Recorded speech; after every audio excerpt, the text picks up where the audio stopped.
দয়া করে সার্বিক পরিস্থিতি বোঝার মতো বিবেক রাখবেন সব সময়। এই মাহফিলগুলো অবশ্যই দরকার, কিন্তু তার চাইতেও বেশি দরকার উম্মার ক্লান্তি লগ্নে, দেশ জাতির ক্লান্তি লগ্নে এই উম্মার পাশে দাঁড়ানো, বিশেষ করে শক্ত অবস্থান নেয়া। ইন্নাল হামদুলিল্লাহ নাহমাদুহু ওয়া নাস্তাঈনুহু ওয়া নাস্তাগফিরুহু ওয়া নু'মিনু বিহি ওয়া নাতাওয়াক্কালু আলাইহি ওয়া নাউযু বিল্লাহি মিন শুরুরি আনফুসিনা ওয়া মিন সাইয়্যাতি আ'মালিনা من يهده الله فلا مضل له ومن يضلل فلا هادي له ونشهد أن لا إله إلا الله وحده لا شريك له أما بعد فقد قال الله تبارك وتعالى في كلامه المجيد وفرقانه الحميد أعوذ بالله من الشيطان الرجيم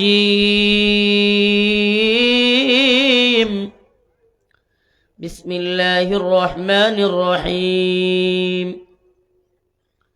وإذ يمكر بك الذين كفروا ليثبتوك أو يقتلوك أو يخرجوك ويمكرون ويمكر الله والله خير الماكرين صدق الله مولانا العظيم وصدق رسوله النبي الكريم ونحن على ذلك من الشاهدين والشاكرين والحمد لله رب العالمين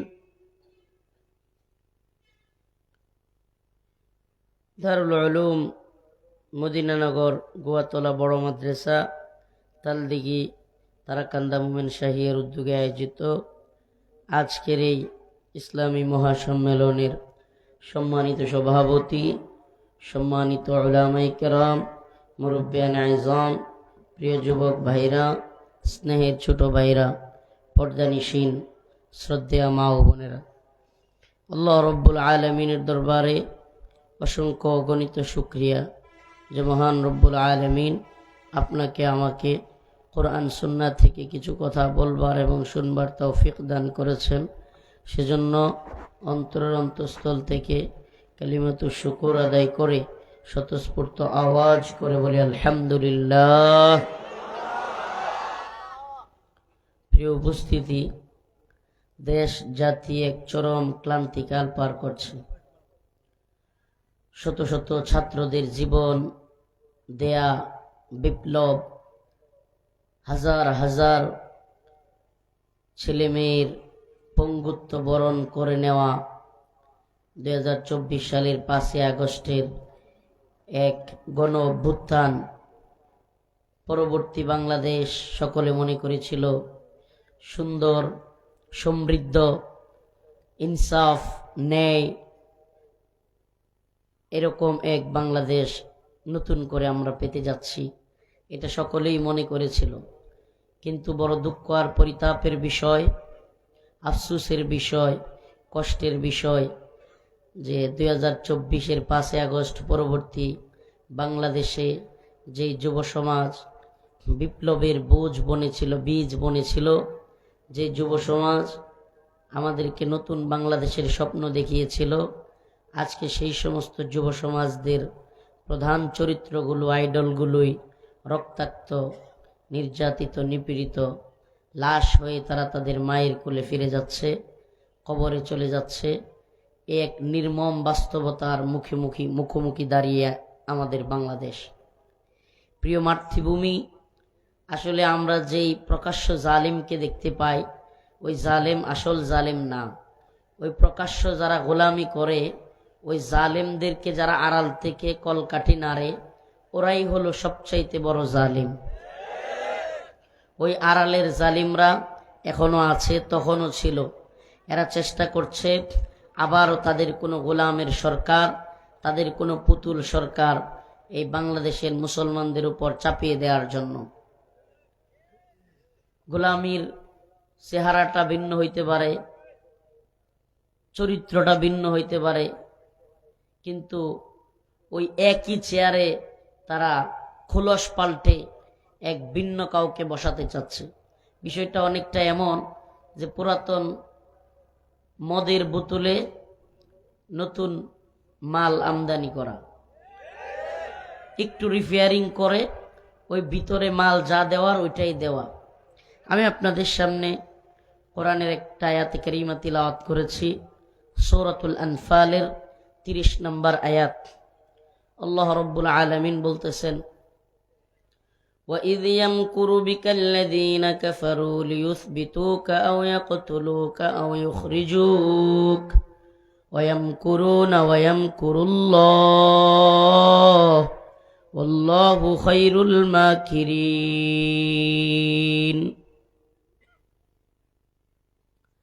আল্লাহ রাব্বুল আলামিন মুহাম্মদ আরবি সাল্লাল্লাহু আলাইহি ওয়াসাল্লামকে স্মরণ করিয়ে দিচ্ছেন, হে নবী আপনি স্মরণ করুন, হে আমার প্রিয় হাবিব, হে প্রিয় বন্ধু স্মরণ করুন। ওয়াইদ ইয়ামকুরু বিকাল্লাযীনা কাফারু, যখন কাফেররা চক্রান্ত করেছিল, ষড়যন্ত্র করেছিল, লিউসবিতুক, আপনাকে বন্দী করবে, কি করবে, আও ইয়াকতুলুক, অথবা আপনাকে হত্যা করবে, আও ইউখরিজুক, অথবা আপনাকে আপনার এলাকা থেকে বের করে দিবে। ওই ঘটনা স্মরণ করুন, ওই সময়টার কথা স্মরণ করুন। আল্লাহ পাক তার রসুলকে একটা সময়ের কথা স্মরণ করিয়ে দিচ্ছেন। আল্লাহ রসুল সাল্লাল্লাহু আলাইহি ওয়াসাল্লামকে আল্লাহ মনে করিয়ে দিচ্ছেন, ওয়াইদ ইয়ামকুরু বিকাল্লাযীনা কাফারু, স্মরণ করুন যখন কাফেররা আপনার বিরুদ্ধে চক্রান্ত করলো, আও ইউসবিতুক, তারা আপনাকে বন্দী করবে, আও ইয়াকতুলুক, তারা আপনাকে হত্যা করবে, আও ইউখরিজুক, তারা আপনাকে দেশ থেকে বের করে দিবে। আমরা সূরাতুল আনফালের এই ঘটনার মধ্য দিয়ে, এই আয়াতের মধ্য দিয়ে একটা বিষয় জানতে পারি যে আমাদের চোখের সামনে আজকে যেইভাবে জালেমরা, পৃথিবীর বড় বড় তাগুতেরা, তাদের বিরুদ্ধে যারা দাঁড়ায়, হকের ঝান্ডা নিয়ে যারা কথা বলে, একটা ইনসাফের শরিয়ার রাষ্ট্র যারা কায়েম করতে চায়, হকের সমাজ যারা প্রতিষ্ঠিত করতে চায়, এদেরকে শুধুমাত্র এই যুগেই কতল করা হচ্ছে না, শহীদ করে দেওয়া হচ্ছে না, এ যুগেই শুধু তাদেরকে বন্দী করা হচ্ছে না, এ যুগেই শুধু তাদেরকে দেশ থেকে বের করে দেওয়া হচ্ছে না, বরং ইতিহাস বলে, কোরআন বলে, যুগে যুগেই হকপন্থীদেরকে, সত্যের পক্ষে থাকা ব্যক্তিদেরকে যুগে যুগেই হত্যা করা হয়েছে, বন্দী করা হয়েছে। এটা যুগে যুগেই করা হয়েছে। এই আয়াত থেকে আমরা এটাই বুঝতে পারি যে যুগে যুগেই হকের পক্ষে যারা ছিল, সত্যের পক্ষে যারা ছিল, ইনসাফের পক্ষে যারা ছিল, তাদের উপর হামলা হয়েছে, মামলা হয়েছে, তাদেরকে বন্দী করা হয়েছে, রিমান্ডে নেওয়া হয়েছে, তাদেরকে হত্যা করা হয়েছে, দেশ থেকে বের করে দেওয়া হয়েছে। এই ঘটনা নতুন না, এটা ওই যে আল্লাহ রসুল সাল্লাল্লাহু আলাইহি সাল্লামের জামানায়, কিংবা তার আগে ইব্রাহিম আলাইহিস সালামের সময়, বা এরপরে সাহাবাই কেরামের সময়, তাবেঈদের সময়, সালাফদের সময়, সব সময়ই আমাদের ইমাম, যতগুলো ইমাম ছিলেন, আমাদের মাযহাব 4টা আমরা জানি। ইমাম আহমদ ইবনে হাম্বল কারাগারে ছিলেন, ইমাম মালিক কারাগারে ছিলেন, বন্দী ছিলেন, ইমাম নুমান বিন সাবেত আবু হানিফা রাহিমাহুল্লাহ বন্দী ছিলেন, ইমাম শাফেঈ বন্দী ছিলেন। বোঝা গেল এটা শুধুমাত্র আমাদের জামানায় নতুন না, পৃথিবীর শুরু লগ্ন থেকে জালেমরা দিন, ইসলামের দ্বারক বাহক, কিংবা সত্যের পক্ষে কথা বলা, ইনসাফের পক্ষে কথা বলা ব্যক্তিদেরকে যুগে যুগেই এই জালেমরা ধ্বংস করবার জন্য হত্যা করেছে, কাউকে বন্দী করেছে, কাউকে দেশ থেকে বের করে দিছে। তাইলে বোঝা গেল এটা নতুন না, কি না? নতুন না। দেখেন এই আয়াতের একটু শানে নজুল বলে আমি আমার আলোচনায় ঢুকতে চাচ্ছি। আল্লাহ রসুল সাল্লাল্লাহু আলাইহি ওয়াসাল্লামকে যখন কোনোভাবেই নিয়ন্ত্রণ করা যাচ্ছে না, লাত উজ্জার ইবাদত করানো যাচ্ছে না। নাউজুবিল্লাহ। মক্কার ভিতরেও কাবার ভিতরেও মূর্তি ছিল, আপনারা জানেন। ছিল না? ছিল কি ছিল না? মক্কার ভিতরে কাবার ভিতরেও কিছু মূর্তি ছিল। মক্কার মানুষেরা ওগুলোর পূজা করত। লাত উজ্জা আরো অনেক মূর্তি বর্তমানে আছে না, দুর্গা কালী এটা সেটা আছে না, ওই জামানায় ছিল। বর্তমানে আরো কিছু মূর্তি তৈরি হয়েছে, যেই মূর্তিগুলোর নাম হইল গণতন্ত্র, সমাজতন্ত্র, কুফুরি মতবাদ। আরো অনেক মূর্তি তৈরি হয়েছে, যেই মূর্তিগুলোর সামনে রেখা মানুষের পূজা করার কথা বলা হয়। আমাদের সহজ সরল কিছু হুজুর, আমি সহজ সরলই বলি, বোকাশোকা, তারা মনে করতেছে এই গণতন্ত্রের মূর্তির পিছনে সুইটা, এই সমাজতন্ত্রের মূর্তির পিছনে সুইটা, এই গণতন্ত্রের মাধ্যমে সিলমাইরা তারা ইসলাম কোরআন প্রতিষ্ঠা করে ফেলবে। আমি তাদেরকে বোকাশোকা আলাবোলা হুজুরি মনে করি। এই পথে সেই পৃথিবীর শুরুলগ্ন থেকে আজ পর্যন্ত 1 ইঞ্চি ভূমিতে ইসলাম প্রতিষ্ঠিত হয় নাই, কিয়ামতের আগ পর্যন্ত হবে না, লিখে রাখতে পারেন। তবুও এই সমস্ত বিষয়গুলো আমাদের সামনে প্রকাশ করা হচ্ছে, যে চেষ্টা করতে বলা হচ্ছে যে আপনারাও চেষ্টা করেন। যেমন একটা উদাহরণ দেই, মনে করেন সারা বাংলাদেশের মানুষকে বলা হলো যে হিন্দুদের দুর্গার সামনে দেখবেন এক ধরনের ইয়া দেয়, এই মুষ্টি কি কয় এগুলারে, প্রসাদ। প্রসাদ কি দেয়? প্রসাদ দেয়। এমন মনে করেন যে ঘোষণা করা হইল যে সবাই মন্দিরে প্রসাদ জমা করবে মুষ্টিবদ্ধভাবে, এক একজনে তো টুক করে প্রসাদ দিবে। যাদের প্রসাদ বেশি হবে আগামী দিনে তারাই সরকার গঠন করবে।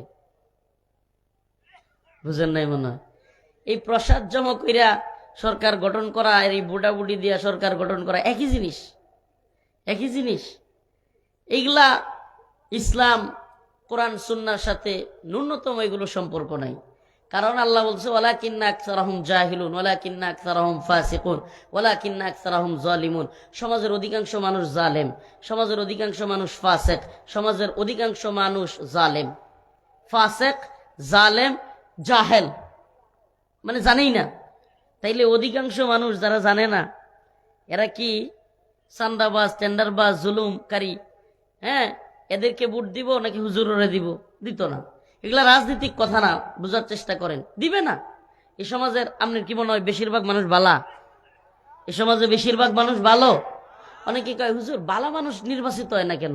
আরে মিয়া, খারাপ মানুষের সংখ্যা বেশি। খারাপ মানুষ চিন্তা করে এই হুজুরে যদি আমি নির্বাচিত করি তাহলে তারা খান্দাবাজার, টেন্ডারবাজি, সাদাবাজি বন্ধ হয়ে যাবো গা। আরে আমি কেমনে করবো সাদাবাজি, টেন্ডারবাজি, চুরি সুসরামি? আরে গণতান্ত্রিক এই যে রাজনীতি যেগুলো করে, এই রাজনৈতিক দল বেশিরভাগ আকসার 99% চিন্তা ভাবনা থাকে পকেট আর পেটের দান্দাবাজি। কিসের দান্দাবাজি? পকেট আর পেটের দান্দাবাজি। তো এক হুজুর তাকওয়ামান বুজুর্গ মানুষ, তারে যদি আমি ক্ষমতায় আনি, আমি তো পেট আর পকেটের দান্দাবাজি করতে পারবো না। কথা বুঝেন নাই? পকেট আর পেটের দান্দাবাজি থাকবে না। ইচ্ছা মতো আমি কারো কাছে সাদা নিতে পারবো না, জুলুম করতে পারবো না। হুজুর তো আমার থামাইয়া দিবে, হুজুর তো আমার বিরুদ্ধে চলে যাবে। তো আমি হুজুরের ক্ষমতায় কেন আনবো? এলো বাস্তবতা। আল্লাহ বলছে তো ওয়ালাকিন্না আকসারাহুম জাহিলুন। আল্লাহর কথার পরে কোনো কথা নাই। অধিকাংশ মানুষ হলো জাহেল, জাহেলে মুরাক্কাব, একবারে জাহেলের সর্বনিম্ন স্তরে এরা। অধিকাংশ মানুষ জালেম, অধিকাংশ মানুষ ফাসিক। প্রিয় ভাইরা আমার, তো বলতেছিলাম যে মক্কার তৎকালীন পার্লামেন্ট দারুন নদওয়া, ওখানে একটা মিটিং ডাকছে। শুনেন একটু মনোযোগ দিয়ে। আমি চিল্লাইতে পারবো না ভাই, আমার চিল্লানোর গলাও নাই। আমি একটু আগে কিছুক্ষণ আগে কথা বলতে পারতেছিলাম না, মানে চিৎকার কান্না যা করার সব তো করে আসছি, করতে হবে আবারও। আমাদের দিল তো ভাঙা, মন তো ভাঙা। কেন ভাঙা জানেন? আপনাদের সাথে খোলামেলা যদি কথা বলতে হয়, বাংলাদেশে আপনারা বড় বড় দল বা যেই দলই পক্ষে চিল্লানি দেন, সাফাই গান, যেই দলের বড় নেতা, বড় পীর, বড় শায়েক, এই সেই বা বড় কিছু ইয়া করেন, বেশিরভাগ কি জানেন, চাটুকার আর সামসার বাটপার। মানে এমন অবস্থা যে এরা খুলস পড়া, এরা অভিনয় করতেছে গোটা জাতির সাথে। এরা কি করতেছে? অভিনয়। মানে এক একজন কে কার চাইতে বড় অভিনেতা, ক্ষমতার জন্য কে কার চাইতে বড় অভিনয় করতে পারে। কিন্তু দিন শেষে বেশিরভাগ দেখবেন যে দালালি করতেছে, চিটিং করতেছে, বাটপারি করতেছে। আচ্ছা আপনি দেখেন না, মানে আমাদের ভাই শরীফ ওসমান হাদি, এই যুবক ছেলেটা কোনো অভিনয় করে নাই, জাতির সাথে কোনো তামসা করে নাই, চিটিং করে নাই, খোলামেলা কথা বলতো, সমস্ত পরাশক্তির বিরুদ্ধে, জাতির পক্ষে, ইসলামের পক্ষে, কিংবা এই দেশের মানবতার কল্যাণে সুস্পষ্ট কথা বলতো। এই জন্য ছেলেটাকে দিনে দুপুরে শুট করছে কি করে নাই? বলেন, বাংলাদেশের রাজনৈতিক দলগুলোর কোনো কর্মসূচি দেখছেন? শক্ত কোনো অবস্থান দেখছেন? হ্যাঁ, কেন শক্ত অবস্থান এরা নিবে না? কারণ বিশ্বাস করেন আপনারা মনে করেন যে বাংলাদেশে মনে হয় আওয়ামী লীগই শুধু ভারতের গোলামি করত। বিশ্বাস করেন, এই 54 বছর পর্যন্ত এরা যারাই ক্ষমতায় ছিল সবগুলো ভারতের গোলামি করে আসছে। এটাই হলো একটা রিয়েলিটি ভাই। যারা এই অভিনয় করতে পারে না, জাতির সামনে এরা বীর সাজে, হিরো সাজে, কিন্তু তলে তলে সবগুলো ভারতীয় এম্বাসিতে গিয়া ভারতের গোলামি করে। এটাই একটা রিয়েলিটি। এখন আমরা যারা মনে করেন এগুলো তোয়াক্কা করি না, আমার ভাই শরীফ ওসমান হাদি, সে একটা ইনসাফের সমাজ সুবহানাল্লাহ প্রতিষ্ঠা করবার জন্য লড়াই করছে। আমরা কি চাই? আমাদের চাওয়াটা কি? আমাদের চাওয়াটা তো এটাই যে আমরা একটা শরিয়া ভিত্তিক ইনসাফ রাষ্ট্র, কল্যাণের রাষ্ট্র, যেখানে যারা অপরাধী তাদের সাথেও ইনসাফ করা হবে, যারা অপরাধী তাদের সাথেও কি করা হবে, তার উপর কোনো জুলুম থাকবে না, নির্যাতন থাকবে না, অত্যাচার থাকবে না। এই সমাজে কেউ কারো জমি জুড়ে দখল করে নিবে না। এই সমাজে বাজারে থেকে কেউ কারো চাঁদা দাবি করবে না। এই সমাজের মধ্যে কেউ কাউকে অযথাই হেনস্থা করবে না, অযথাই মামলা দিয়ে দিবে না। এই সমাজের মধ্যে এই জুলুম, অত্যাচার, নির্যাতন থাকবে না। এই 10 লক্ষ 20 লক্ষ টাকা দিয়ে চাকরির প্রয়োজনীয়তা হবে না, বিনা টাকায় চাকরি হবে। সমস্ত বৈষম্য দূরীকরণ, একটা সাম্য, ইনসাফ, ভ্রাতৃত্বের সমাজ প্রতিষ্ঠা করা, শরিয়া ভিত্তিক ন্যায় ইনসাফের একটা রাষ্ট্র, কল্যাণের রাষ্ট্র প্রতিষ্ঠা করা, এটাই তো আমাদের চাওয়া। কি বলেন? এই চাওয়াটা অপরাধ ছিল? অপরাধ ছিল? অথচ একজন যুবক অল্প বয়সে জীবন দিতে হইল। আপনি দেখেন তার জানাজার টাইম এদিক সেদিক হচ্ছে, তারপরে দেখবেন এই বলা হচ্ছে অবস্থান কর্মসূচি করা হবে। খুদ দেখেন তার সাথে যেই সমস্ত ছেলেরা 2024 সালে কষ্ট পাচ্ছেন কথাগুলোতে, আর আমাকে বলতে হচ্ছে ভাই, কিছু কথা তো বলা দরকার, আপনাদের মিডিয়ার মাধ্যমে জানা দরকার, আপনাদেরও জানা দরকার। খুদ যেই সমস্ত যুবক ছেলেগুলো 24-এর আন্দোলনে শরিক ছিল, এদেরও কেউ কেউ বিক্রি হয়ে গেছে। এদের মধ্যে অনেকেই বিক্রি হয়ে গেছে। এরা এই প্রকাশ্যে এসে এক কথা বলে, আড়ালে গিয়ে আরেক কথা বলে। নিজেদের এমপি হিসেবে দেখার জন্য, কিছু টাকার জন্য, কিংবা সংসদে যাওয়ার সুবিধা তৈরি করবার জন্য এরাও বিক্রি হয়ে যাচ্ছে। প্রিয় ভাইরা আমার, বন্ধুগণ আমার, আমরা কেন কথাগুলো বলছি? আমরা জানি না আগামীকালকে শরীফ ওসমান হাদির মতো আমাদেরকেও শুট করে ফেলে দেওয়া হবে কিনা। কারণ বিশ্বাস করেন আপনি, মানে এই যে দলগুলোর নাম বলা হচ্ছে না, এই বিরাট বিরাট বড় বড় দল, বড় বড় লিডার, বড় বড় শায়েক, আরে আমরা দেশ জাতিরে ভালোবাসি, এই করি সেই করি, গোড়ার ডিম। মানে এগুলো এত বড় বড় বাটপার এক একটা, এত বড় বড় অভিনেতা এক একটা, যে এরা দেখবেন যে বলবে আমরা জাতিকে ভালোবাসি, দেশকে ভালোবাসি, উম্মাকে ভালোবাসি, কিন্তু প্রকৃতপক্ষে এরা মুনাফিক। এদের অন্তরের মধ্যে নিফাকে ভরা। এই জাতির সাথে এরা বারবার আপনার প্রতারণা করছে, ধোঁকা দিচ্ছে, ধোঁকাবাজি করতেছে। আল্লাহ এদেরকে হেদায়েত দান করুক। আরো জোরে বলেন আমিন। সত্যি বলেন, এই যে কিছুদিন আগে, আমার এখনো মনে আছে, 5 আগস্ট আমি ঢাকা যাচ্ছিলাম, আপনাদের তারাকান্দা থানার সামনে বিশাল বড় হট্টগোল, থানা ঘেরাও করা, হাই রে রাস্তা ব্লক। আমার গাড়িতে পর্যন্ত দুইটা হুজুগে গিয়া বাড়ি মারছে, আমার গাড়ির গ্লাস পর্যন্ত ভেঙে গেছিল। যেই ড্রাইভার আমার ভাই আমার গাড়িটা চালায় নিচ্ছিল, আমার মামাতো ভাই রজব ভাই, আমার সমবয়সী কিংবা একটু বড়, আমার এই রজব ভাই আজকে এই 2-3 মাস আগে চলে গেছে দুনিয়া থেকে, আমার সমান। এমনিতেই হঠাৎ করে বুকে ব্যথা মারা গেছে। তো এই তারাকান্দায় এমন অবস্থা হয়েছে যে রাস্তা আটকে দিছে, শত শত মানুষ থানার সামনে ঘেরাও করছে। 5 আগস্ট আপনারা কি ভুলে গেছেন? অল্প সময় তো, ভুলে যাওয়ার কথা না তো। তো এই তো সেদিন এত বড় বিপ্লব, এত বড় আন্দোলন, এত বড় জীবন দেয়া। কিন্তু আজকে যাদের ওই ত্যাগের বিনিময়ে আমরা একটা সুন্দর রাষ্ট্রের আশা করেছিলাম, আজকে এরাই কফিনের মধ্যে ভর্তি হয়ে সিঙ্গাপুর থেকে এদের লাশ আসতেছে, চিৎকার করে করে। তার মা কান্না করতেছে। একটু আগে শরীফ ওসমান হাদি ভাইয়ের মায়ের কান্না দেখলাম। ছোট্ট একটা বাচ্চা রেখে গেছে, আমারও একটা ছোট বাচ্চা মোহাম্মদ বিন রফিক, ওসমান হাদি ভাইয়ের ছোট্ট একটা বাচ্চা। নিজের ছেলেটার দেখলে, কালকে থেকে আমার ছেলেটার জ্বর, অসুস্থ, প্রচুর অসুস্থ। তারপরেও বাচ্চাকে ফেলে রেখেই ঢাকায় চলে গিয়েছিলাম। শপথ করালাম এই জাতিকে, চেষ্টা করলাম জাতিকে ঐক্যবদ্ধ করতে। জানি না আমরা কতটুকু পারবো। জাতিকে একটা জায়গায় ঐক্যবদ্ধ করতে চাই। ও আমার জাতি, আমরা হয়তো থাকবো না, আমাদেরকেও হয়তো শহীদ করে দেওয়া হবে। এই অভিনেতারা অভিনয় করতে করতে আমাদেরকেও জানাজা পড়াই দিবে। এই শয়তানগুলো, এই বদমাশগুলো, এই বাংলাদেশের তথাকথিত বাটপারগুলো আমাদেরকে উপরে উপরে দেখাবে যে বিপ্লবী বীর, এই সেই বলবে। কিন্তু এরা আমাদের যতটুকু না আমাদের শহীদ হওয়ার জন্য বা আমাদের ইন্তেকালের জন্য কান্না করবে, তার চাইতেও বেশি কান্না করবে প্রথম আলো আর ডেইলি স্টারের জন্য। এই ভারতীয় বাটপারদেরকে চিনবেন একটা জায়গায়, এটা হলো যেগুলা দিল্লির গোলামি করে, বাংলাদেশে এগুলো প্রথম আলো, ডেইলি স্টার এদের গোলামি করবে। এরা গিয়ে এখন কে বা কারা ডেইলি স্টার প্রথম আলোতে আক্রমণ করছে, ওমা বিএনপির বড় বড় নেতা, এনসিবির বড় বড় নেতা, অমুক দলের বড় বড় নেতা, এগুলা নিয়ে বিবৃতি দেওয়া শুরু করছে। ওরে বাবা, কি না কি জানি হয়ে গেছে, কি না কি জানি হয়ে গেছে।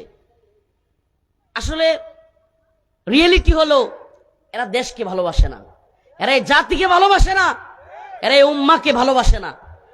এই উম্মার যুব সমাজ বারবার এদের কথায় জীবন দেয়, এদের ক্ষমতার লালসার শিকার হয়ে এই যুব সমাজ ধোঁকার মধ্যে পড়ে।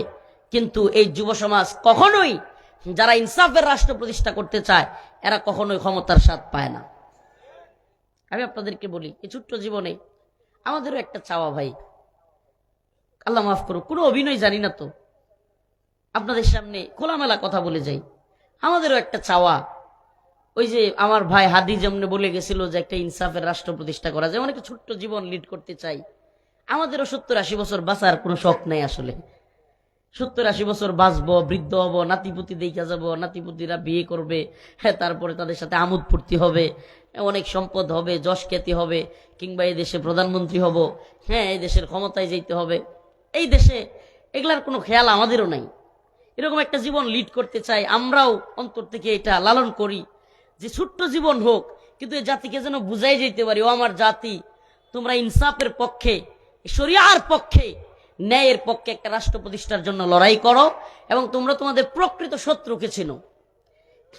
বিশ্বাস করবেন কিনা, মনে হয় 100-200 না, মনে হয় 400-500 মাহফিলে হিন্দুত্ববাদী ভারত এই বাংলাদেশের সবচাইতে বড় শত্রু, এটা বোঝানোর চেষ্টা করছি। কত টক শোতে, কত বক্তৃতায়, কত সেমিনারে, কত ওয়াজ মাহফিলে, যে এই দেশের ইসলামের, এই বাংলাদেশের ভূখণ্ডের ইসলামের সবচাইতে বড় শত্রু হলো এই হিন্দুত্ববাদী ভারত।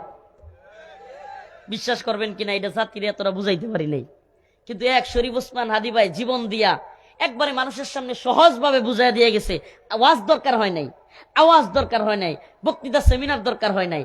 শরীফ ওসমান হাদি ভাই জীবন দিয়া বুঝাই গেছে আমাদের এই দেশের সবচাইতে বড় দুশ্মন এবং শত্রু হলো ভারত। কারণ আমাদের এই দেশে এখানে শুট করলে তারাকান্দায় শুট করলেও এই খুনি আশ্রয় পায় কোথায়? এর চাইতে আরো বড় কোনো কারণ আছে? আমাদের বাংলাদেশে সাইদি রহিমাউল্লাহ এক বিশাল বড় আলেম, বিশাল বড় বক্তা ছিলেন, সর্বজন শ্রদ্ধেয় আলেম। ওমা, উনার নামে হুদাই উনি রাজাকারের মামলা দিছে, ফাঁসির রায় দিয়ে দিছে। পরবর্তীতে ছাত্র সমাজ, যুব সমাজ মানে নাই, তাদের মামলার রায় কাইটা যাবজ্জীবন। ওই সময় এক হিন্দু বেডারে সাক্ষী বানাইছে। কি করছে? বালা নাম মনে হয়। তো হিন্দু বেডারে আদালত চত্বর থেকে হঠাৎ করে দেখে যে নাই। আদালত চত্বর থেকে ওই হিন্দু যে কিনা সাইদি রহিমাউল্লাহর মামলার সাক্ষী বানাইছে। কি সাক্ষী দেবে? তারে টাকা পয়সা দিছে, ভয় দেখাইছে যে তুমি গিয়া সাক্ষী দিবা যে সাইদি ছিল রাজাকার, সাইদি আমার অনেক ক্ষতি করছে, সাইদিকে ফাঁসি দেয়া হোক, এটা সাক্ষী দিবা তুমি। কারণ এই বেড়া ইসলাম আসছে, কয় না না না, আমি তো সাক্ষী দিব না, আমি সাক্ষী দিব না, আমি তো এত বড় আলেমের বিরুদ্ধে সাক্ষ্য দিতে পারি না। হুজুর তো আমাদের এলাকার এমপি ছিল, হুজুর ভালো মানুষ ছিল। এখন এই বেড়ারে আদালত চত্বর থেকে হঠাৎ করে গুম করে ফেলছে। চিন্তা করতে পারেন, বাংলাদেশের আদালত চত্বর থেকে গুম হয়েছে নাই, হঠাৎ করে তারে পাওয়া গেছিল কই জানেন? ইন্ডিয়া। তারে কোথায় পাওয়া গেছিল? ইন্ডিয়া। আপনি বুঝেন, আমি একটু মিলাই দিতেছি আপনাকে। বাংলাদেশের আদালত চত্বর থেকে একজন সাক্ষী গুম হয়, পাওয়া যায় কোথায়? বাংলাদেশ থেকে একজন নেতা গুম হয়, সালাউদ্দিন সাহেব বিএনপির, পাওয়া গেছে কোথায়? বাংলাদেশে হত্যা করে খুনি হাসিনা, পালায় কোথায়? মিলাই দেখেন।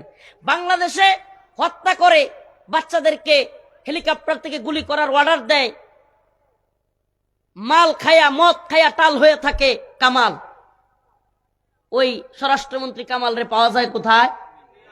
আপনি বুঝেন না। এরপরেও যদি আপনি না বুঝেন, আপনারা বুঝাইব কেনা? আপনি তো ওই লোকের মতো যে ঘুমাইলে মনে করেন দুনিয়ার খবর থাকে না, পরে হের লাইথিয়া নদীত ফেলাই দিলেও পুকুরও গিয়ে হয় ঘুমায়। আমাদের সমাজে কিন্তু এরকম হাম্মক কিছু ঘুমের লোক আছে, যেগুলারে ঘুম বেশি ঘুমাইলে পরে চাইনা নিয়ে আপনি প্রয়োজনে আরেক জায়গায় নিয়ে ফেলাই দিবেন, হেন গা ঘুমাইতে থাকবে। যদি আপনার অবস্থা এমন হয় তাহলে আপনি আর কি বুঝবেন বলেন না? মানে হাসিনার বাপের মূর্তি আমরা আন্দোলন করলাম, শেখুল হাদিস আল্লাহ মামুনুল হক দামাত বারকাতুহুম বলল, আমরা বললাম যে ধূপকলায় যাত্রাবাড়িতে যদি মূর্তি তৈরি করা হয়, মূর্তি আমরা বাইঙ্গা বুড়িয়ঙ্গায় ফেলে দিব। মুফতি ফয়জুল করিম দামাত বারকাতুহুম বললেন, সবাই বলল, মনে আছে আপনাদের? ওমা, আমরা শেখ মুজিবের মূর্তি বাইঙ্গা ফেলে দিচ্ছি, কুষ্টিয়ায় এক দুই জায়গায় মূর্তি বলা মানে ভাঙছেও। তখন কিন্তু হাসিনা ক্ষমতায়। কে ক্ষমতায় বলেন? হাসিনা ক্ষমতায় থাকা অবস্থায় তার বাপের মূর্তি ভাঙ্গা দেওয়া হচ্ছে, মূর্তি বানাইলে বুড়িগঙ্গায় ফেলে দেওয়া হবে বলা হয়েছে। একজন মানুষকে গ্রেফতার করছিল? করে নাই। কাউকে গ্রেফতার করে নাই, কোনো আলেমকে গ্রেফতার করে নাই।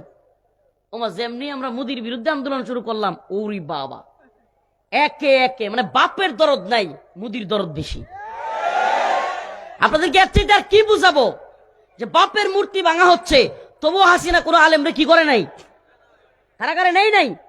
কিন্তু যখনই মোদির বিরুদ্ধে বাংলাদেশে আমরা আন্দোলন করা শুরু করছি, একে একে আলেমদের সবাইকে গ্রেফতার করছে। সবার আগে যেই ছোট্ট মানুষটাকে গ্রেফতার করছে আপনাদের ছেলে, আপনাদের সন্তান রফিকুল ইসলাম মাদানী, সবার আগে। এটাকে আপনারা জানেন, ভুলে গেছেন? আপনাদের তারাকান্দার মানুষ, আমি পূর্বদলার, ময়মনসিংহের নেত্রকোনার নাম নাই বললাম, পূর্বদলার তারাকান্দা খুব কাছে, একসাথে লাইগাও আছে, একটা বর্ডার, একটা বর্ডার এক সাইডে কি আছে, লাইগাও আছে, তারাকান্দার পূর্বদলা। তো এই পাশের গ্রামের, আমি জেলখানায় ছিলাম, আপনাদের তারাকান্দার এক ছেলে, কেরানীগঞ্জের সুবেদার জেলখানার, কেরানীগঞ্জের জসিম ভাই, হায় রে জসিম ভাই কি হেল্প করছে সুবহানাল্লাহ। তারাকান্দার জসিম ভাইয়ের বাড়ি তারাকান্দার একটা আলিয়া মাদ্রাসার শিক্ষিকা, তার বউ। তো জসিম ভাই আমাদেরকে কেরানীগঞ্জ কারাগারে, আমাকে, শেখুল হাদিস আল্লাহ মামুনুল হক দামাত বারকাতুহুমকে নিজে, ওই আপনার যখন আমাদেরকে খাবার, নষ্ট খাবার দেওয়া হইতো, পোকাওয়ালা ভাত দেওয়া হইতো, খুব কষ্ট দেওয়া হইতো, ওই সময়টাতে তারাকান্দা সন্তান জসিম ভাই, জানি না তারা কোন এলাকায় বাড়ি, খেয়াল নাই, ওই আপনার সুবেদার কেরানীগঞ্জ কারাগারে, এখন মনে হয় ভাই নাই, আমাদেরকে এই ছোট ছোট চালের ভাত দিয়া যাইতো, গরুর গোশত দিয়া যাইতো নিজে। তো তো এই যে আমি আপনাদের সন্তান, সেই হিসাবে তার যে দরদ কারাগারে থাকা অবস্থায় আমি একবারে এই যে মনে করেন এই চেয়ারের রুমটা হলো আমার, এই পাশের রুমটা হলো শেখুল হাদিস আল্লাহ মামুনুল হক দামাত বারকাতুহুমের, পাশাপাশি রুমে আছি আমরা। শাইখের খারাপ লাগলে আমার রফিক এটা গজল গাও, রফিক একটু তিলাওয়াত করো, এরকম বলতো। তো ওই জায়গায় জসিম ভাই আমাদেরকে খুব হেল্প করছে। কেন বললাম? যে দেখেন দিন শেষে আমি আপনাদের সন্তান, খুব কাছের। আপনাদের এই সন্তানকে 2021 সালে বাড়ি থেকে তুলে নিছে। 2021 সালের 28শে মার্চ আমাকে ঢাকায় গ্রেফতার করা হয়েছিল হরতালের দিন। ওই দিনের পরের দিন 29শে মার্চ সম্ভবত আপনাদের তারাকান্দায় বয়ানও করছিলাম আমি, তারাকান্দা থানায়। এগুলো আমার খেয়াল আছে, ভুলে যাই নেই। তারাকান্দা থানার পাশে নিষিদ্ধ ছিল আমার বয়ান, তবুও আমি বয়ান করেছিলাম। ওসি সহ সব আমাকে বয়ান করতে দিবে না, পুরাপুরি ভাবে ঘেরাও করছিল, তবুও আমি বয়ান করেছিলাম, কথা বলেছিলাম। গ্রেফতার হয়েছিলাম কিন্তু ঢাকায়, 4 ঘন্টা গ্রেফতার ছিলাম, আবারও ছাড়ছে আমারে। আবার 6-7 দিন পরে 6 এপ্রিল রাত 2টার দিকে আমার বাড়ি থেকে আবার তুলে নিয়েছিল। কথাগুলো কেন বলছি ভাই? ওই যে 6 এপ্রিল রাতে তুলে নিয়েছিল আমারে, সর্বপ্রথম বাংলাদেশের কোন আলেমকে তুলে নেওয়া 2021 সালে। এরপরে 7 তারিখ সম্ভবত রাত্রে, কয় তারিখ? 6 তারিখ রাতে আমার ধরে নিয়েছে, 7 তারিখ রাত্রে সম্ভবত গোয়েন্দা সংস্থা আমাকে জিজ্ঞেস করতেছে, হুজুর বলতে পারবেন আপনারা সবার আগে কেন ধরা হয়েছে? গোয়েন্দা সংস্থার লোকেরা কোট করছি, কোট একবারে কোট করছে। আমার জাতি খুব মনোযোগ দিয়ে শুনবেন। আমি আজকে সত্যি বলি, চিৎকার করা বা ওইভাবে কথা বলার মুড নাই, বা আমার বিশ্বাস করেন আমি সুবহানাল্লাহ, মানে আমরা হতাশ না, এটা মনে করবেন না, কষ্টে জর্জরিত, আমি হতাশ না। ইনশাআল্লাহ আমি স্বপ্ন দেখি, আল্লাহর কাছে কাবার গিলাপ ধরে দোয়াও করছি, হতাশ আমি নই। এই বাংলার জমিনে একটা বিপ্লব আমি ছোট্ট মাদারি ঘটায় দিব ইনশাআল্লাহ। এ দেশ জাতিকে ইনশাআল্লাহ সাথে নিয়ে একটা শরিয়ার রাষ্ট্র, একটা ইনসাফের রাষ্ট্র প্রতিষ্ঠা করে ইনশাআল্লাহ আল্লাহর কাছে সেই স্বপ্ন দেখি, সেই দোয়া করি, সেই স্বপ্ন নিয়ে আগায় যাচ্ছি ইনশাআল্লাহ। আমরা হতাশ নই, আমরা পরাজিত মানসিকতার লোক না, আমরা ভয়ে চুপসে যাওয়া মানসিকতার লোক না। তো আমারে জিজ্ঞেস করতেছে যে হুজুর আপনারা সবার আগে কেন ধরা হয়েছে বলেন তো? আমি তো বুঝছি, তারপরেও বলতেছিলাম না। আমি বলছি যে আসলে বলেন আপনারা কি জন্য? হুজুর আপনারা দুইটা একটা টেস্ট করতেছি। টেস্ট কি করতেছি? যে আপনারা দুইটা দেখতেছি হুজুরদের প্রতিক্রিয়া কেমন হয়। হাসতেছেন, খুব এটা খুব খুব সিগনিফিকেন্ট, মানে একবার খুব গুরুত্বপূর্ণ পয়েন্ট। এই পয়েন্ট আপনার মাথায় রাখতে হবে।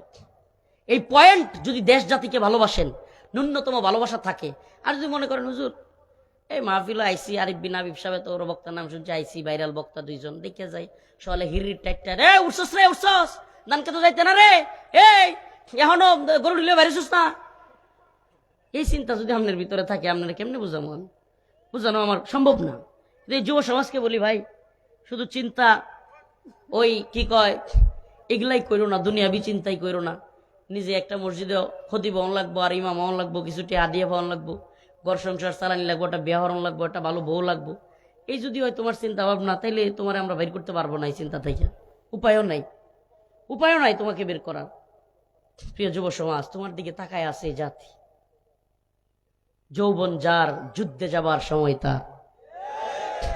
পৃথিবীর ইতিহাস সাক্ষী, যখনই যুবকরা গর্জে উঠেছে, পৃথিবীর কোনো পরাশক্তি তাদেরকে থামাইতে পারে নাই। পৃথিবীর কোনো জালেম তাদেরকে রুখে দাঁড়াইতে পারে নাই, ব্যর্থ করতে পারে নাই। 24 সাল আবারও প্রমাণ হয়েছে, যারা বলতো শেখের বেটি পালায় না, যারা বলতো পালাবো না, সবগুলো মিলে পালাইছে। প্রমাণ হয়েছে যুব সমাজ গর্জে উঠলে, দালালি যদি না করে, শুনেন বুইরাগুলো দালালি করে, বাটপারি করে, বড় নেতা মুরব্বীরা কষ্ট পায় না, আমি আপনাদের মুরব্বীদের বলছি না, বড় বড় দলের বুইরাগুলো এরা দেখবেন যে দালালি করে, বাটপারি করে, কিন্তু ছাত্র সমাজ, যুব সমাজ বিক্রি হয় না। করাচ্ছে বুইরা যেগুলো হয়ে গেছে না রাজনীতিতে, যেটি করাচ্ছে মুরব্বী, এটিও বাটপার হইতে পারে। কিছু কিছু অনেক যে এনসিপির বা বিভিন্ন দলের এটি করাচ্ছে মুরব্বী হয়ে গেছে গা, এখন বিয়ে শাদী কইরা এই বাটপারের দলেরও এখন অনেকের চিন্তা ভাবনা শুরু হয়ে গেছে গা, যে আমি যদি একটু সিস্টেমে চলি তাইলে তো বিএনপির মনোনয়নটা মনে হয় আমি পাইলাম, এমপিটা হয়ে যাবো গা, তাইলে তো সুখ আর সমৃদ্ধি বড়া। আমি আপনাদেরকে বলি, কোড আন কোড বলছি, একাধিক বড় বড় দলের সুস্পষ্ট নমিনি দেওয়ার জন্য, নির্বাচন করবার জন্য আপনাদের এই ছোট্ট মাদানিকে যারা মনে করে ছোট্ট হুজুর, আমাকে একাধিক দলের বড় বড় লিডার, সর্বোচ্চ লিডাররা পর্যন্ত বলেছে, নাম বলতেছি না, সর্বোচ্চ লিডার পূর্বদলের একটু খবর নিয়েন। এই ছোট্ট আপনাদের সন্তানকে সর্বোচ্চ দলগুলোর বড় বড় নেতৃত্ব তাদের একবার হাইকমান্ড থেকে বলছে। এগুলোকে তোয়াক্কা করি না আমি, কারণ এই দেশ জাতির স্বপ্ন দেখি, কোন দলের গন্ডির ভিতরে ঢুইকা দলের সামসামি আর সাটুকারিতে লিপ্ত হইতে চাই না। এই জাতির থাকতে চাই, জাতির উম্মার। দলের ভিতরে ঢুকে গেলাম মানে ওই দল যত খারাপ কাজ করুক আমার চুপ থাকতে হইব। কি করতে হইব? আমার চুপ থাকতে হইব। কারণ আমি যখন ওই দলের পলিসির মধ্যে ঢুকে যাব, তখন তাদের বিরুদ্ধে বললে তারা অবশ্যই বলবে যে আপনি আমাদের দল থেকে বের হয়ে যান। এটা আরো লজ্জার। এটা কি? এটা আরো লজ্জার। কারণ এরা স্বার্থের রাজনীতি করে, আল্লাহ মাফ করুক। আর আমরা স্বার্থের রাজনীতি করি না। দুইটা কি এক হইল? একদল স্বার্থের রাজনীতি করে লোক, আর আমরা স্বার্থ রাজনীতি ঘৃণা করি। তো এই জায়গায় এক হইতে পারে না। তো বলতেছিলাম, আমাকে বলতেছে যে হুজুর বলেন তো কেন আপনাকে সবার আগে গ্রেফতার করা হয়েছে? আমি বললাম যে ভাই আমি তো জানি না, বলেন তো আপনি। আমি তো বুঝতে পারছি। বলতেছে যে আপনাকে ধইরে আমরা একটা পরীক্ষা করতেছি যে হুজুরদের মধ্যে প্রতিক্রিয়া কেমন হয়। খুব গুরুত্বপূর্ণ পয়েন্ট। কি কেমন হয়? যে হুজুররা প্রতিক্রিয়া কেমন দেয়। হুজুররা হরতাল দেয়া দেয় কিনা, অবরোধ করে কিনা, মিছিল মিটিং সমাবেশ করে কিনা। উমা, হুজুররা মিটিং মিছিল করবো দূরের কথা, অনেক বড় বড় শায়েক, অনেক বড় বড় দলের নেতা, অনেক বড় বড় হুজুর ডিজিএফআই, এনএসআই, গোয়েন্দা সংস্থার লগে তাড়াতাড়ি সম্পর্ক তৈরি করতেছে। ভাই আমারে ধইরেন না, ভাই আমারে ধইরেন না। আল্লাহকে সাক্ষী রেখে বলছি, কোট অ্যান্ড কোট হেফাজতের খোদ, হেফাজতের মহাসচিব আল্লামা নুরুল ইসলাম জিয়াদি সাহেব হুজুরের মাদ্রাসায় আমি যখন গাজীপুর জেলা কারাগারে, গাজীপুর আদালতে তোলা হচ্ছে, এই মুহূর্তে নুরুল ইসলাম জিহাদি সাহেব রহিমাহুল্লাহ, আল্লাহ তার কবরকে জান্নাতের বাগান বানায় দিক, হুজুরের মাদ্রাসায় হেফাজতের মহাসচিব, ওখানে একটা ছোট্ট মিটিং চলতেছিল, হেফাজতের অনেকেই ছিল সেখানে। একজন নাইবে আমির, দেখেন আমি গাজীপুরে বন্দি, ওখানকার খবর কেমনে পাইলাম? ওই মিটিং এ থাকা একাধিক লোক আমার সাথে বলছে, একাধিক। এক নাইবে আমির বইলা বসছে কি জানেন? কইটা বেশি বুঝে, বেশি লাফায়। চিন্তা করছেন? হেফাজতের নাইবে আমির কি বলে বসছে? আমাকে গ্রেফতার করছে, বন্দি করছে, বাড়ি থেকে আমার মার কাছ থেকে তুলে নিছে। এই মুরব্বী কি কয়? বিশাল বড় বক্তা, বিশাল বড় নাইবে আমির, নাম বলবো না, বইলা বসছে কি যে বেশি লাফালাফি করে, বেশি বুঝে। আমাদের এক উস্তাদ ওই মিটিং এ ছিলেন, উনিও হেফাজতের বড় একজন লিডার। উনি বইলা বসলেন, উনি একটু রাগ করলেন, বললেন এটা আপনি কি বললেন? এটা আপনি বলতে পারলেন? সে আমাদের ছাত্র, সে আমাদের সন্তান, সে যদি কোনো ভুল কইরাও থাকে আমরা তার বিচার করব, তারে আমরা ডাকবো, তারে আমরা দুই কথা শাসন করব। এই জন্য কি হাসিনার কাছে, হাসিনার সরকারের প্রশাসনের কাছে আমরা তারা তুলে দিব? সুবহানাল্লাহ। উস্তাদ ছাত্রের প্রতি মায়া আছে তো এই জন্য বলছে। ওমা 20 থেকে 25 দিন যাইতে পারে নাই, হঠাৎ করে জেলখানার ভিতরে, কোথায়? জেলখানার ভিতরে ওই নাইবে আমিরের সাথে আমার সাক্ষাৎ। সুবহানাল্লাহ। 20 থেকে 25 দিন, মানে এই হুজুর তো মনে করছিল যে রফিক বেশি বুঝে, বেশি লাফায়, এই জন্য খালি রফিককে ধরছে, আম করে ধরবো না। 20 থেকে 25 দিন পরে ওই হুজুর জেলখানায়। প্রিয় ভাইরা আমার, এই একটা ঘটনা আপনাদের সামনে বলছি এজন্য, আজকে যেই নেতা, বড় নেতা বাংলাদেশে চিন্তা করতেছে যে হাদি তো মারা গেছে, হাদি একটু করা বেশি কথা বলতো, বেশি আগ্রাসী হয়ে গেছিল, কাউরে পরোয়া করতো না, কাউরে তোয়াক্কা করতো না, কোনো দলের দালালি করতো না। এজন্য শরীফ ওসমান হাদি টার্গেট হয়েছে। আমি তো সবার লগে মিলিয়া চলি, হ্যাঁ, আমি তো সামনে এমপি হয়ে যাইতেছি, সামনে মন্ত্রী হয়ে যাইতেছি, আমার আর দাবায় কেডা? যদি আপনাদেরকে বলি, যদি হিন্দুত্ববাদী আগ্রাসন আমরা সম্মিলিতভাবে আন্দোলন করে বন্ধ করতে না পারি, অচিরেই ওই হাদির লিস্টে অনেকগুলো নাম ঢুকে যাবে। হাদির লিস্টে লম্বা লিস্ট অলরেডি রেডি আছে, স্নাইপারদের কাছে অলরেডি লম্বা লিস্ট রেডি, কিন্তু যাদের নাম রেডি এরা সহদালালি করতেছে। আস্তাগফিরুল্লাহ, এদের অনেক কেউ। কারণ বাংলাদেশে হিন্দুত্ববাদীরা একটা গোলামের সরকার চায়। কি চায়? গোলাম, যে তাদের কথাই উঠবে বসবে, তারা যা বলবে তা করবে, যা মানা করবে তা করবে না। তারা যা বলবে, তারা যদি বলে যে আমাদেরকে ট্রানজিট দাও দিবে, তারা যদি বলে করিডোর দাও দিবে, তারা যদি বলে সরকারকে বন্দর দাও বন্দর দিবে, তারা যদি বলে আমাদের জন্য পদ্মা সেতু ওইদিকে বানাও, খুলে দাও, রেল লাইন খুলে দাও, আমাদের এই ভারতের ট্রেন ঢুকবে, তোমাদের বুক ছিঁড়ে ত্রিপুরায় যাবে কলকাতা থেকে, দিবে। তারা যদি বলে যে বিশাল আম পাঠাও, ইলিশ পাঠাও, সব দিবে। এই ধরনের একটা সরকার ভারতের দরকার। বাংলাদেশে এরকম একটা গোলামের সরকার ইন্ডিয়ার দরকার।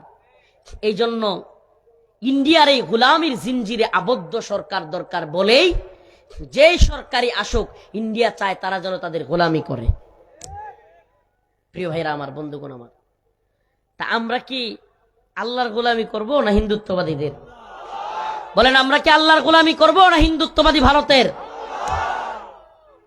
ওই যে কোরআনের আয়াত তিলাওয়াত করলাম, আল্লাহ রাসূল সাল্লাল্লাহু আলাইহি ওয়াসাল্লামের ওই ঘটনা আল্লাহ তাআলা স্মরণ করায় দিচ্ছেন যে ওয়াইদ ইয়ামকুরু বিকাল্লাযীনা কাফারু লিইউসবিতুকা ওয়া ইয়াকতুলুকা ওয়া ইখরিজুক ওয়া ইয়ামকুরুনা ওয়া ইয়ামকুরুল্লাহ। আল্লাহ পাক বলতেছেন, স্মরণ করেন ওই দিনের কথা যখন আপনাকে বন্দী করতে চাইছিল। এই ঘটনাটা একটু বলেই শেষ করব আমার আলোচনা। প্রিয় ভাইরা আমার, দারুন নদওয়া একটা পার্লামেন্ট কাফের মুশরিকদের। ওই পার্লামেন্টে আবু জাহেল, উতবা, সাইবা, বড় বড় নেতারা একত্রিত হইল যে মুহাম্মদ বেশি বাইরে গেছে, মুহাম্মদ রে থামাইতে হবে। নাউজুবিল্লাহ সাল্লাল্লাহু আলাইহি ওয়াসাল্লাম। তাইলে মুহাম্মদ রে থামানোর বুদ্ধি কি? তো তারা মিটিং ডাকলো, সর্বদলীয় মিটিং, সমস্ত কাফেরদের মাথারা মিলে বৈঠক ডাকলো। ওই বৈঠকের মধ্যে সিদ্ধান্ত হবে যে কেমনে মুহাম্মদ রে থামানো যায়। ওই বৈঠকের মধ্যে এক বৃদ্ধ লোক ঢুকলো। তাকে সবাই জিজ্ঞেস করলো যে আপনি কেডা? সে বলল, আমি নজদি এলাকা থেকে আসছি, আমি তোমাদের এই বৈঠকে উত্তম পরামর্শ দিতে চাই। আসলে সে নজদ থেকে আসা কোনো লোক না, সে ছিল ইবলিস শয়তান। সে কে? ইবলিস শয়তান। ওই শয়তান বুদ্ধি দিচ্ছে। এবার ওই পার্লামেন্টের ভিতরে সর্বপ্রথম একজন লোক দাঁড়ায় গেল, বলল যে আমার পরামর্শ হলো আও ইউসবিতুক। একজন বলল তাকে বন্দী করা হোক, মুহাম্মদকে বন্দী করে ফেলা হোক, সে আর বের হতে পারবে না, সে কিছু করতেও পারবে না। ওই যে মুরব্বী বেশে শয়তান গেছিল, সে চিৎকার মারা দাঁড়ায় গেল, আরে না, বন্দী করলে লাভ নাই, মুহাম্মদের যে একজন রব আছে সে তাকে বের করে নিবে। সাল্লাল্লাহু আলাইহি সাল্লাম বের করে নিবে, সে বের হইয়া আবার তোমাদের বিরুদ্ধে যুদ্ধ ঘোষণা করবে, তার লোক তোমাদের বিরুদ্ধে যুদ্ধ কইরা তোমাদেরকে বন্দী করবে, এটা হবে না। আরেকজন দাঁড়ায় বলল, ঠিক আছে, তাইলে আও ইউখরিজুক, তাকে বের করে দেওয়া হোক। যদি দেশ থেকে বের করে দেওয়া হয়, সে আমাদের কোনো ক্ষতি করতে পারবে না, সে আমাদের সামনেও থাকলো না, তাকে বহিষ্কার করে দেওয়া হলো মক্কা নগরী থেকে, সে আসতেও পারবে না, তাইলে আমাদের কোনো বিড়ম্বনা নাই, ক্ষতি নাই। এই শয়তান আবার দাঁড়ায় গেল, না, এই মত গ্রহণযোগ্য না। কয় কেন? বলতেছে যদি তোমরা বের করে দাও তাইলেও সে আবার চলে আসতে পারবে। আয়শা তার যে কণ্ঠ, তার যে মায়াবী সুর, সবাইকে একত্রিত কইরা তোমাদের বিরুদ্ধে যুদ্ধ ঘোষণা করবে, মক্কা নগরী থেকে তোমাদেরকে বিতাড়িত করে দিবে। এবার আবু জাহেল বলল, তাইলে একটা কাজ করা যায়, যে মক্কার সমস্ত গোত্র থেকে একজন একজন করে শক্তিশালী যুবক যোদ্ধা বড় বড় তরবারি নিবে। শক্তিশালী যোদ্ধারা এক একজন এক একটা তরবারি নিবে, এক একজন এক এক গোত্রের হবে। সমস্ত গোত্রের লোকেরা মিলে আবু জাহেল বলল যে মুহাম্মদকে হত্যা করা হবে। নাউজুবিল্লাহ। সে বলল যে তাইলে কি হবে? আবু জাহেল বলল যদি সব গোত্রের লোকেরা মিলে মুহাম্মদকে হত্যা করি, তাইলে মুহাম্মদ যে গোষ্ঠীর, যে বংশের, বনু হাসিম, কুরাইশদের একটা গোষ্ঠীর নাম ছিল কি? বনু হাসিম। যে বনু হাসিম তাইলে আমাদের বিরুদ্ধে দাঁড়াইতে পারবে না। প্রিয় ভাইরা আমার, বন্ধুগণ আমার, ওই সিদ্ধান্ত অনুযায়ী রাসূলুল্লাহ সাল্লাল্লাহু আলাইহি সাল্লামকে হত্যার চক্রান্ত করা হলো। সব গোত্রের একজন একজন যুবক দিয়া মুহাম্মদকে হত্যা করা হবে। নাউজুবিল্লাহ। আল্লাহর রাসূলের কাছে হযরত জিবরাইল আমিন আসলেন, খবর পাঠালেন। আল্লাহর নবীর কানে কানে বললেন, ইয়া রাসূলুল্লাহ, ইয়া হাবিবাল্লাহ, আপনি আপনার ঘর ছেড়ে দেন, মক্কা নগরী ছেড়ে দেন। আপনার রবের পক্ষ থেকে, আপনার প্রভুর পক্ষ থেকে আদেশ এসেছে, এই জনপদ ছেড়ে দিতে হবে, আপনাকে চলে যেতে হবে, হিজরত করতে হবে। আল্লাহর রাসূল সাল্লাল্লাহু আলাইহি ওয়াসাল্লাম আল্লাহ পাকের কথাই হিজরত করলেন। ও মুসলিম উম্মাহ, ও তারাকান্দার মুসলমান, ও প্রিয় যুব সমাজ, কেন তোমাদের সামনে আল্লাহর নবীর ওই হিজরতের কথা স্মরণ করাইয়া দিলাম? কেন আপনাদেরকে ওই কথাগুলো মনে করিয়ে দিলাম?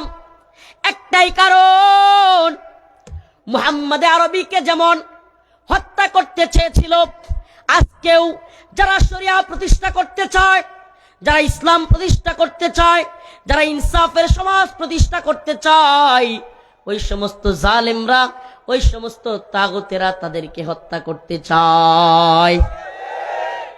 ওই সমস্ত জালেমরা তাদেরকে হত্যা করতে চায়।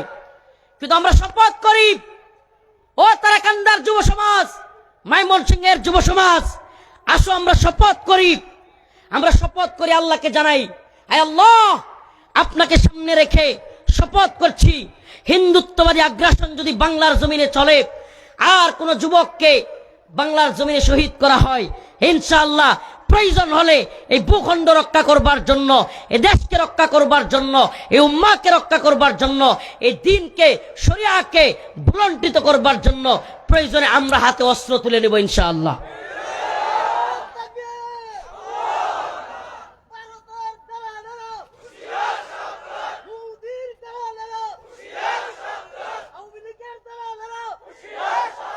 ও প্রিয় উম্মাহ, প্রিয় যুব সমাজ, তোমাদেরকে আমি বিনীত অনুরোধ করব, ভাই, বিনীত অনুরোধ করব তোমাদেরকে, তোমরা এই গদবাদা ওয়াজ শুনতে আসা আর এইভাবে যদি চিন্তা করো, বিশ্বাস করো ভাই, আল্লাহ না করুক আগামীকালকে তোমরা আমাদেরকেও হারাবে, এভাবেই হয়তো বিপ্লবীরা চলে যাবে। আমি ছোটবেলা থেকে অন্তরে বিপ্লবের স্বপ্ন লালন করি, এই উম্মাকে নিয়ে একটা বিপ্লব ঘটাবো এবং সেই বিপ্লবের সামনের সারিতে থাকবো, এই চিন্তা ছোটবেলা থেকেই করি, এই স্বপ্ন ছোটবেলা থেকেই লালন করি। আপনাদেরকে বলে যাই যে এই স্বপ্নটা আপনারাও লালন করেন। আমরা কারও গোলামি করব না, আল্লাহর জমিনে আল্লাহর গোলামি করব। আল্লাহর জমিনে কার গোলামি করব? আল্লাহর রাসূল বলেছেন, ইসাবাতান মিন উম্মতি আহরাজাহুম আল্লাহু মিনান নার, ইসাবাতুন তাগজুল হিন্দা ওয়া ইসাবাতু মা ঈসা ইবনে মারইয়াম। আমার উম্মতের দুইটা দল কিয়ামতের আগে হিন্দুত্ববাদী ভারতের বিরুদ্ধে, হিন্দুস্তানের আগ্রাসী শক্তির বিরুদ্ধে যুদ্ধে লিপ্ত হবে। ইসাবাতুন তাগজুল হিন্দা, যার একটা দলের নাম, যার একটা যুদ্ধের নাম হবে গাজওয়াতুল হিন্দ। সেই হিন্দে যারা শরীক হবে, আল্লাহ পাক তাদের সমস্ত গুনাহ মাফ করে তাদেরকে জাহান্নামের আগুন থেকে মুক্তি দিয়ে জান্নাতের আলা মাকাম দান করবে।